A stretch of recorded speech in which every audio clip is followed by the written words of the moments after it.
Hey Canucks fans, welcome to Clay's Canucks commentary for Sunday, October the 14th.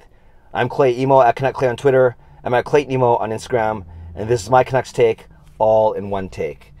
Last night, the Canucks beat the Florida Panthers 3-2.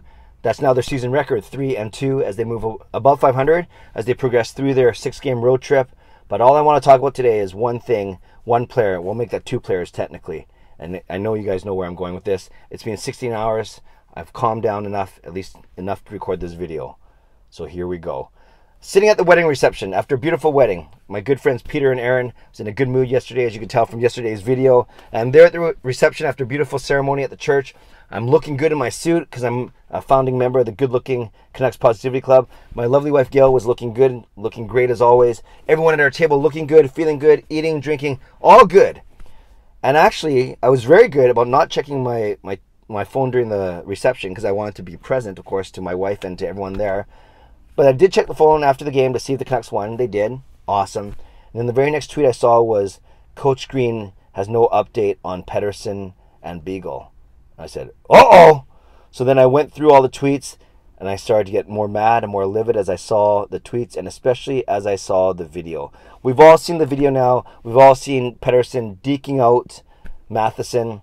Then Matheson tracking him around the net, coming around the far side, slamming him to the boards, slamming him into the ice, and then Pettersson was obviously gone for the rest of the period and the rest of the game. So many things to talk about here.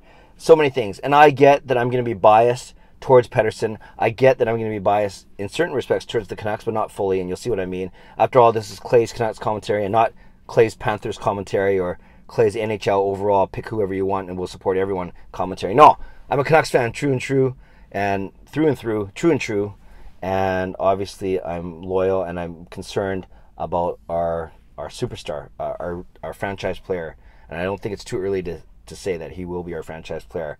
Okay, so let's get into this. I put a poll on Twitter, and I said, what are you more upset with? Are you upset with Matheson's actual hit, or are you upset with the lack of pushback from the lack of response from the Vancouver Canucks? Got almost 600 views, by far the most responses I've gotten on one of my Twitter polls. And it was very close. When you think of 600 people, a 53 to 47 split is very close, only difference of 30 or 40 votes. So 53% of you who responded said that you were more upset that the Canucks did not have a response to Matheson, and 47% said you were more upset at the hit. So again, a couple things here. Very close, 53 to 47. And secondly, I get that they're related. I get that the Canucks couldn't get upset if there was no hit. So it wasn't the perfect question ever. Of course, people would say, well, of course I'm upset by the hit. And that's what premeditated the lack of response from the Canucks. But overall, interpret those questions however you want. And it was close, but a small majority saying they're more upset that the Canucks didn't push back.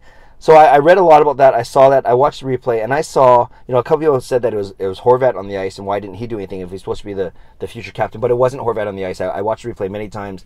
It was indeed Pettersson with his line mate. So it was Pettersson, Goldobin, Eriksson, and I believe it was Pouliot and Stetcher, our two smallest D-men on the back end. So here's a few things.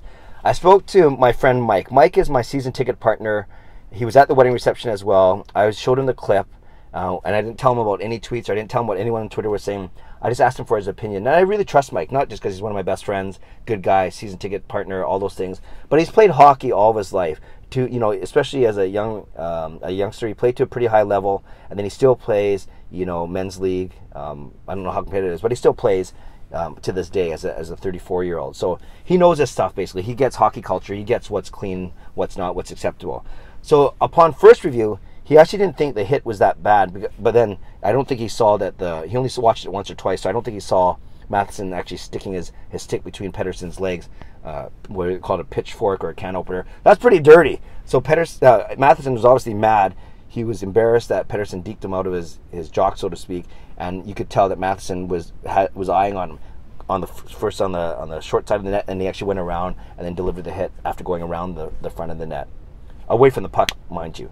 So here's the thing. Mike said that he didn't like the choke slam, obviously. The fact that Pettersson's head bounced off the ice. And I've had one concussion from hockey 3 years ago, and I know many of you out there likely have had concussions, either diagnosed or not, and it's not a good thing. It's the scariest thing, probably the scariest thing that's happened to me.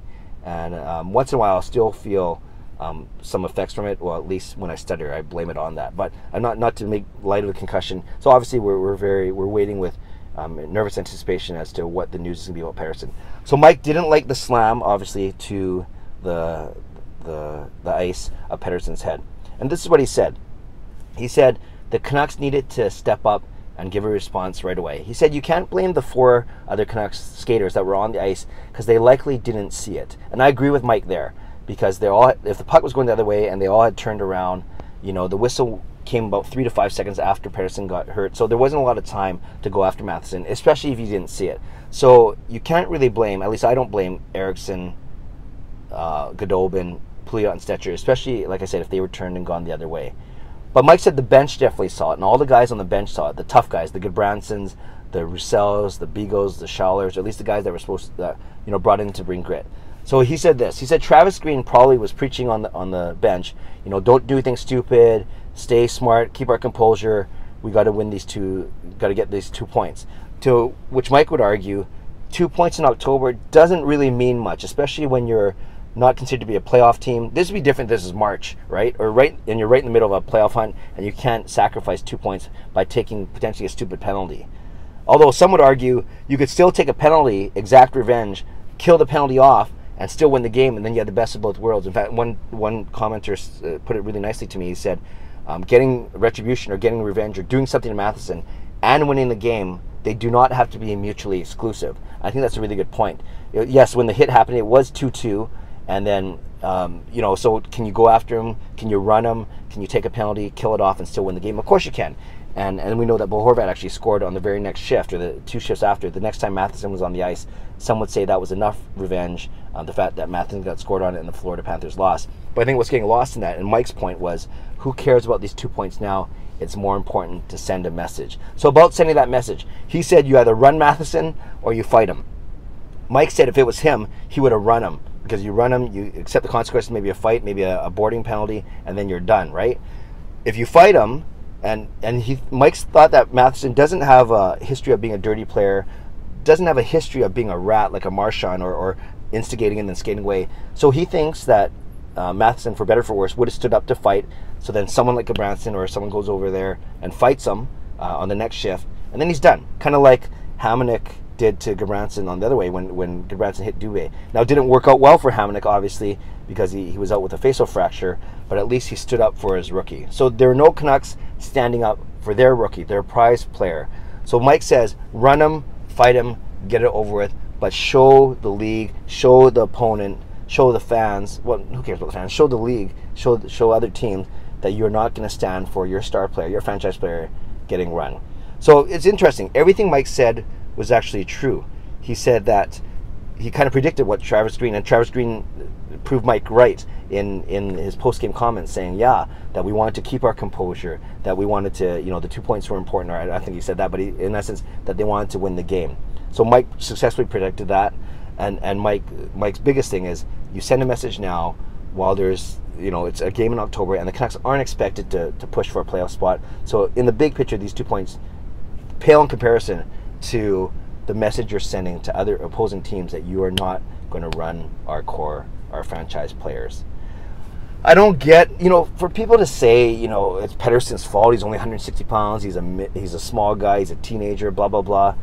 That's so stupid. That's like the stupidest argument ever. And I'm not just saying that because I'm biased, because I'm a Canucks fan. I would hope that if a Johnny Gaudreau or Charlie McAvoy or someone small, if they got slammed in the ice, I wouldn't be saying that's their fault because they're only 165, 170 pounds. That argument doesn't make any sense. It's stupid, actually. It's quite ignorant. And you could be 200 pounds and get slammed, especially when you have your weight of your legs. I think Barchi or someone mentioned that last night after the game, was the way Matheson took Pettersson in. First, he put him against the board, so Pettersson's feet were basically dangling, or he had no weight on them. So it was very easy for Matheson to slam him into the ice, Undertaker style. So you could be 170 pounds, you could be 270 pounds. If your head hits the ice, that's going to be bad. And whether it's concussion or concussion-like symptoms, whatever it may be, really worried and very, very concerned for Pettersson. So there's that. A lot of people saying, Horvat should have.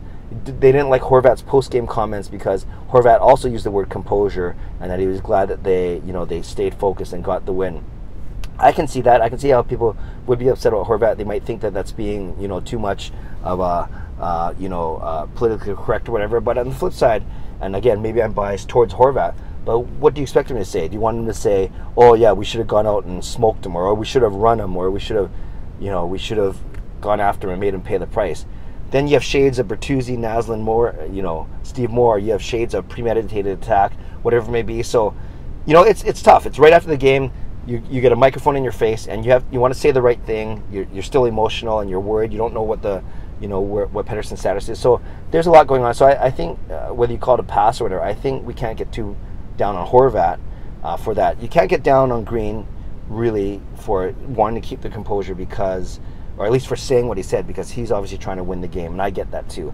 So I think the biggest issue here is that there's no pushback from a guy like Goodbranson, who, when Besser got hit back in January, Trevor Lewis of the Kings, he was one who said, we should step up, and I shouldn't be the only guy to have to step up. Well, Goodbranson didn't step up yesterday. And then you guys, you signed, you spent $10 million, 442, on Beagle, Roussel, and Schaller, all in the lineup last night. Should one of them done something to Matheson on a subsequent shift? So there's a lot of things we can talk about. For me, because I'm a positive guy, and I'm interested to see what happens, I'm mostly concerned about Pettersson, about his health, and hopefully we'll hear in the next day or two just what the prognosis is for him, and how long he'll be out. And obviously we hope for the best. Just watching one of my neighbors drive over their grass, which is pretty good. Okay. The other thing we talk about, of course, is Mike Matheson. What discipline is he going to get? And it sounds like that, it doesn't sound like, NHL Player Safety tweeted out this morning that he will be having a phone hearing. So with a phone tomorrow, with a phone hearing, that means that the maximum he'll get suspension-wise is 5 games, or he'll get a fine of $5,000 or more. My guess with the phone hearing, is he's going to get 2 or 3 games. I'm going to say 3 games. And they talked about unsportsmanlike conduct, actually. They didn't talk about charging, boarding, body checking, roughing. They talked about unsportsmanlike conduct. So maybe he gets 3 games for unsportsmanlike conduct, and that would be the premeditated hit, but more importantly, the choke slam into the ice. Okay, I've kind of talked a lot about one thing, one topic, and I wanted to give you Mike's perspective because I really respect Mike, and I think a lot of people would agree with him.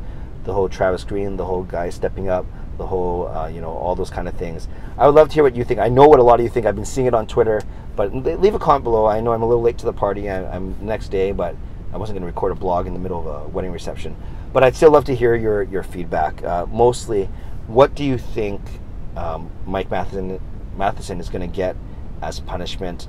And more importantly, are you upset at Pettersson's teammates for not stepping up? Leave a comment below. I love to read, react, and reply as always. Went a little long on this one, but you can tell there's a lot to talk about. There's a lot of layers to the story, and it's only going to get more interesting, more intriguing as we hear about Pettersson's status and we hear about the discipline, if any, for Mike Matheson. So leave a comment below on both Canucks response or lack thereof, and the hit itself, and what do you think Matheson will get as discipline. Have a great day. Subscribe to this channel if you haven't done so already. Give this video a like if you like what I'm doing on this channel. I'm going to go find some happiness today somehow, and we pray for Pettersson, and we hope for good news from Canucks medical staff. God bless, and go Canucks go.